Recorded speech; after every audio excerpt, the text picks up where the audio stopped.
than 2 hours, the spokesman said.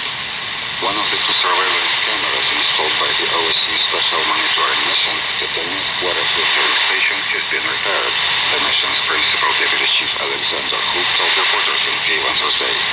The cameras went out of order on Wednesday morning after they were hit by rifle fire.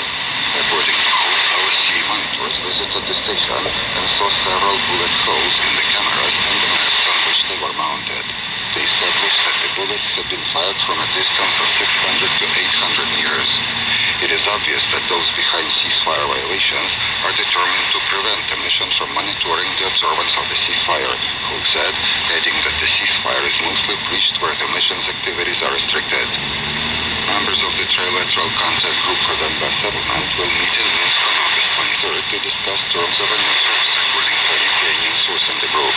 The security subgroup is expected to formulate the conditions and implementation mechanism of the ceasefire, which the warring sides plan to declare on the start of the school year.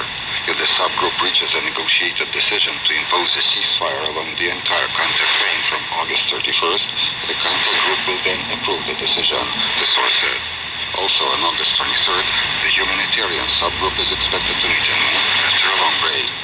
The subgroup will concentrate on negotiating prisoner lists in order to formalize the possibility of a swap consistent with the all-for-all formula, the source said.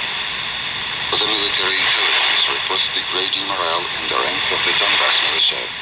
Their morale, psychological condition and motivation are on a steady decline, mostly because of their low salaries, 5 times lower than those paid to Russian officers and men.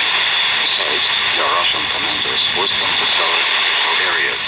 Most of the militia personnel have very poor living conditions in barracks, have limited access to medical and other essential services, and are not allowed to visit or even call their relatives, the Defense Ministry's main intelligence directorate said on Thursday.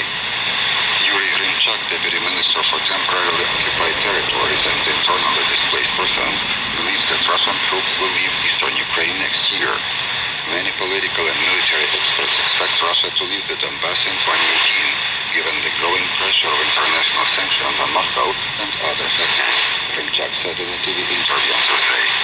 According to him, the last big battle for Ukraine might be set in November, when Russia is likely to activate all of its military, economic and diplomatic resources in order to destabilize the situation in Ukraine and thus divert international attention from Crimea, the deputy minister said.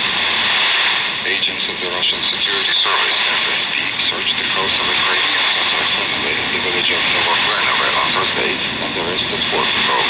Emin Kurbetinov, a lawyer and human rights activist, wrote on Facebook that there were at least 4 children in the house during the search. MP Refat Shubarov, chairman of the Crimean Tatar Mejlis, said that during the search the village street was blocked by Russian police, that there was no information at all from any Russian law enforcement agency. And that was the news bulletin from the studios of Radio Ukraine International.